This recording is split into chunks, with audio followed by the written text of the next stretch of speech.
Primero que todo, gracias por estar con nosotros, y seguir frente a la pantalla de su dispositivo, viendo otra producción elaborada por el equipo de Confort Empresarial Latinoamérica. Hoy presentamos Auditoría e instalación de refrigeración con 2 temperaturas. Por supuesto, la invitación es a estudiar detalladamente este contenido, pero antes, recuerda suscribirte al canal. En pantalla tenemos el esquema general de una instalación, que fue diseñada para trabajar con 2 temperaturas distintas. Así tenemos un evaporador, que trabaja para generar una temperatura de 2 grados Celsius, y otro evaporador para generar una temperatura de 10 grados Celsius. La instalación, hace un tiempo trabajaba con gas refrigerante R22, pero ahora por motivos de disponibilidad, se ha cambiado a gas refrigerante R417A. El desarrollo del video lo vamos a dividir de la siguiente manera. 1. Explicación del circuito básico de refrigeración, con 2 evaporadores. 2. Evaluación del rendimiento actual de la instalación. 3. Evaluación del compresor, y sus características. 4. Evaluación del sistema de tuberías. 5. Evaluación del refrigerante usado, según la aplicación. En pantalla tenemos un circuito de refrigeración, con 2 evaporadores. En la instalación, un evaporador se encuentra a un mayor nivel de altura, el segundo a mediana altura, y la unidad condensadora está ubicada más abajo, casi en el piso. El evaporador de arriba trabaja a 10 grados Celsius, y representa el 30% de toda la capacidad del sistema. El segundo evaporador representa el 70% de la potencia frigorífica, y trabaja a una temperatura de 2 grados Celsius. Existe solo una unidad condensadora y compresor para ambos circuitos. Para lograr temperaturas distintas, es necesario colocar una válvula, para controlar la temperatura, del evaporador a 10 grados Celsius. Esta válvula se mantiene cerrada, y solo abre cuando la presión tiene el valor, para alcanzar los 10 grados Celsius. En la succión se coloca una válvula adicional, para controlar la presión de succión del compresor. De esa manera la presión más alta del evaporador de 10 grados Celsius, no afecta al compresor. A continuación vamos a mostrar el procedimiento, para evaluar el rendimiento de un evaporador de la instalación. Vamos a evaluar solamente el evaporador que trabaja a 2 grados Celsius. El procedimiento de evaluación para el otro evaporador es el mismo, con los valores de temperatura correspondientes. Empecemos diciendo que la capacidad de un evaporador de tubos con aletas depende de 3 factores fundamentales. 1. La temperatura de entrada del aire, que viene desde el cuarto frío. 2. La temperatura de evaporación en el punto de rocío del refrigerante. 3. El valor del sobrecalentamiento. En nuestro caso tenemos la instalación que estamos mostrando en pantalla, que se encuentra trabajando con refrigerante R417A. Ahora, estamos mostrando la tabla de propiedades termodinámicas del refrigerante R417A. A la izquierda en la primera columna, tenemos la temperatura de saturación. En las siguientes 2 columnas, tenemos la presión de burbuja o líquido, y después la presión de vapor o rocío. Si te estás preguntando, ¿por qué hay 2 tipos de presiones? Esto se debe a que el gas R417A posee deslizamiento.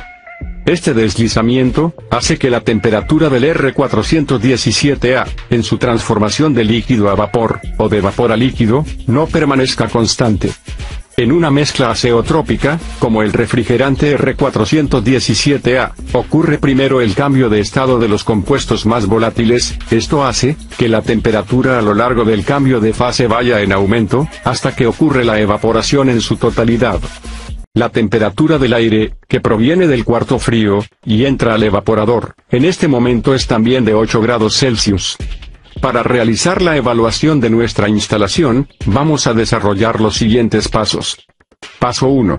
Se calcula la diferencia entre la temperatura de aire y la temperatura de rocío del refrigerante. Paso 2. Con la diferencia calculada en el paso 1, se calcula el sobrecalentamiento ideal. Paso 3. Con el sobrecalentamiento ideal, calculamos la temperatura ideal, que debe tener el refrigerante R417A, a la salida del evaporador. Paso 4. Ahora se procede a realizar la medición de la temperatura a la salida del evaporador. Paso 5. En base a la temperatura acabada de medir, y a la temperatura ideal calculada, se toma la decisión de ajustar el muelle de la válvula de expansión, o de abrirlo. Ahora, vamos a aplicar toda la teoría que hemos desarrollado, para así lograr evaluar nuestra instalación. Vamos con el paso 1. En este caso, la diferencia se calcula entre el refrigerante R417A saturado a 2 grados Celsius y el aire del cuarto frío a 8 grados Celsius, para una diferencia de 6 grados Celsius. Vamos con el paso 2. Ahora calculamos el sobrecalentamiento ideal, con la diferencia calculada en el paso 1, para ello usamos la fórmula que estamos mostrando en pantalla. Usando la fórmula, debemos multiplicar 0.65 por 6 grados Celsius de la diferencia calculada, en el paso 1. El resultado de la multiplicación, es de 3.9 grados Celsius. Por lo tanto, el sobrecalentamiento ideal de esta instalación es de 3.9 grados Celsius. Ahora vamos al paso 3, y calculamos la temperatura ideal a la salida del evaporador. Esta se calcula con la siguiente fórmula. Temperatura ideal, es igual a temperatura de vapor saturado, más el sobrecalentamiento ideal. Usando la fórmula, sumamos 2 grados Celsius más 3.9 grados Celsius del sobrecalentamiento ideal, teniendo un resultado de 5.9 grados Celsius. Ahora en el paso 4, realizamos la medición de temperatura en este punto. Para ello se debe utilizar un termómetro adecuado, en este caso el valor de la medición fue de 10 grados Celsius. Llegamos al paso 5, ahora como la temperatura de salida es medida con el termómetro, está por encima de la temperatura ideal calculada, es recomendable abrir un poco la válvula de expansión, de esa manera se permite el paso de un poco más de refrigerante, y se logra bajar la temperatura del gas refrigerante R417A, después del sobrecalentamiento. El compresor usado en esta instalación, pertenece a la empresa Coupland, de la serie Stream. Es un compresor de pistón, con descargadores, de modo de poder adaptar la capacidad del compresor, a la necesidad de la instalación. Empecemos diciendo, que la gama Stream de Coupland proporciona un rendimiento excelente en su categoría, tanto cuando funciona con los refrigerantes HFC habituales, como cuando lo hace con los refrigerantes emergentes de bajo potencial de calentamiento global.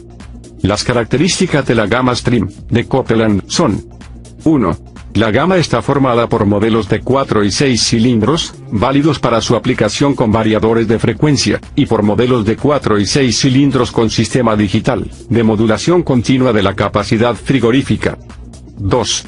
La serie Stream cuenta con válvulas del tipo disco, del tamaño exacto para disminuir las pérdidas de presión al paso del caudal, y para reducir la reexpansión del gas, aportando un 10% más eficiencia, que cualquier otro compresor. 3. La tecnología Discus toma su nombre de la cónica válvula de descarga. Cuando está cerrada, la válvula permanece al ras con la placa, reduciendo el volumen a un mínimo absoluto cuando el pistón está en la parte superior del cilindro. 4. El sistema del compresor Stream permite ser usado prácticamente para cualquier refrigerante, con el lubricante adecuado. 5.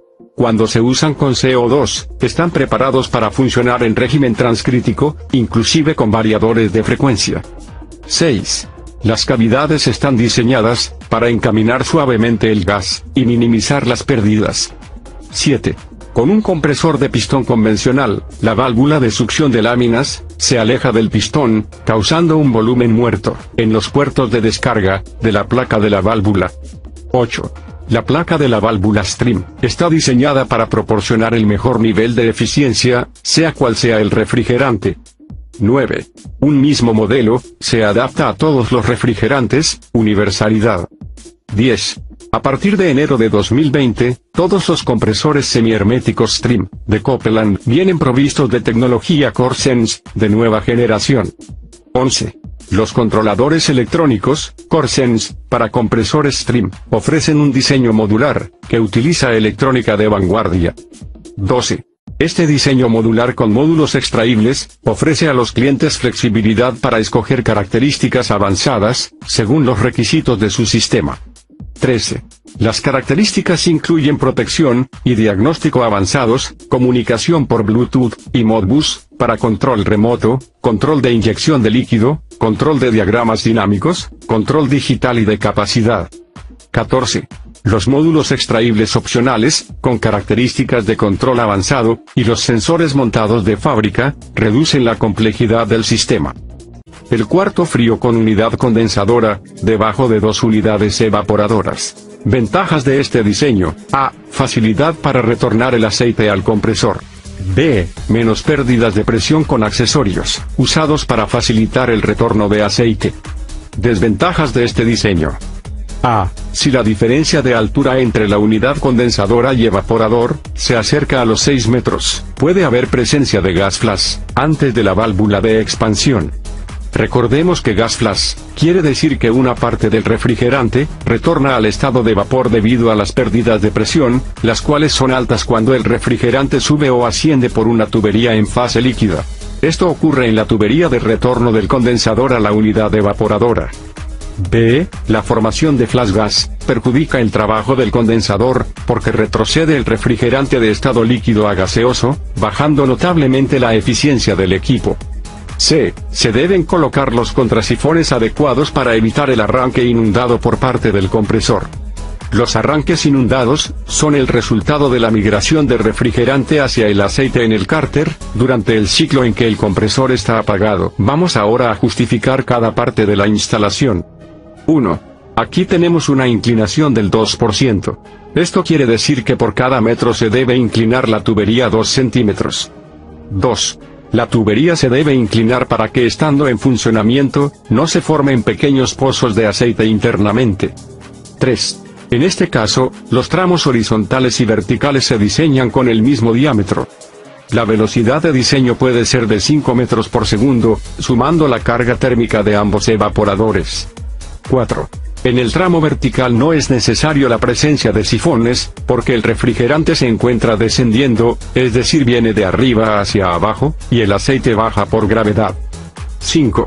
Este sifón invertido o contrasifón se debe colocar en este punto, para dificultar la migración del refrigerante cuando el equipo está detenido, y evitar el arranque inundado. 6.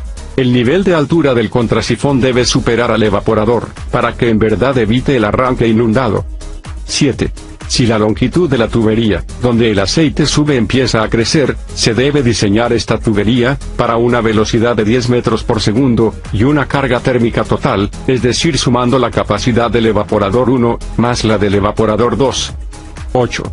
Cuando la tubería horizontal empieza a aumentar de longitud, se puede bajar la velocidad para disminuir las pérdidas de presión, y aumentar la eficiencia del sistema.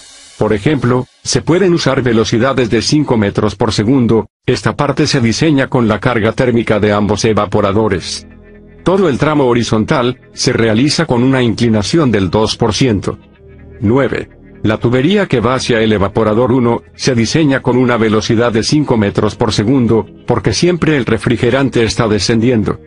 Para la selección del diámetro de este tramo hacia el evaporador 1, solo se debe usar la carga térmica de este evaporador.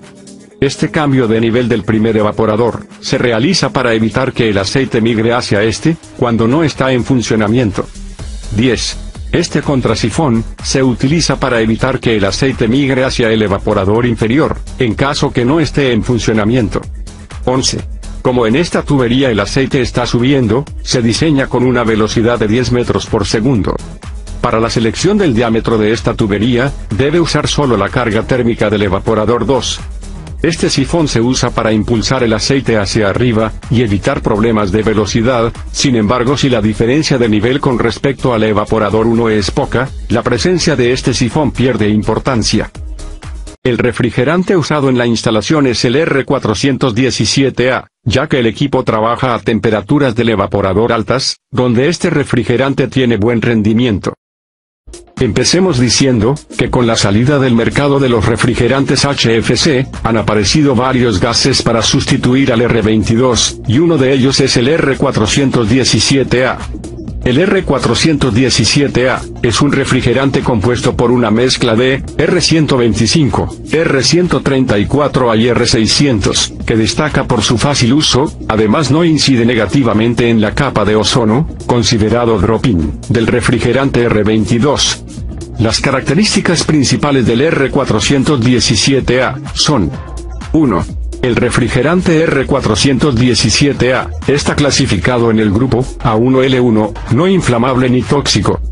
2. El refrigerante R417A está compuesto por 50% de R134A, más un 46.6% de R125, más 3.4% de gas butano. 3. El refrigerante R417A tiene un potencial de calentamiento global, GWP de 2346. 4. El refrigerante R417A trabaja con aceite mineral, aceite alquilbencénico, o aceite poliolester POE, por ello es ideal para el reemplazo de equipos existentes, y en uso con gas R22, todo sin tener que cambiar el aceite mineral. 5. El refrigerante R417A está especialmente dirigido a temperaturas medias y altas. 6. El refrigerante R417A contiene propiedades muy parecidas al R407C, R410A y al propio R22. 7. El refrigerante R417A otorga una temperatura y presión de descarga muy inferior a la del R22, esto es beneficioso para el compresor del equipo. 8. La capacidad de enfriamiento es parecida al R22, y ha demostrado que en ciertos sistemas es posible ahorrar importantes cantidades de energía. 9. El olor del refrigerante R417A es ligeramente éter. 10. El gas refrigerante R417A fue elaborado especialmente para sustituir al R22 en aplicaciones en aire acondicionado, sin embargo, también ha tenido mucho éxito en el campo de la refrigeración, incluyendo el sector comercial, en gabinetes exhibidores. 11. El refrigerante R417A es también conocido comercialmente como refrigerante Freon MO59. 12. Facilita el mantenimiento una vez realizado el reemplazo, el sistema puede completarse simplemente con R417A. 13. La capacidad frigorífica del R417A es comparable con la del R22, con una significativa disminución en la potencia necesaria del compresor. Esto origina un incremento en el coeficiente de desempeño COP, entre 12.5% a 20 grados Celsius, y de 4.5% a 0 grados Celsius. 14. Un aumento en el COP tiene el beneficio de reducir dramáticamente el consumo de energía del equipo, y por lo tanto, el impacto ambiental. 15. El refrigerante R417A es una mezcla zeotrópica, y debe ser cargado en fase líquida.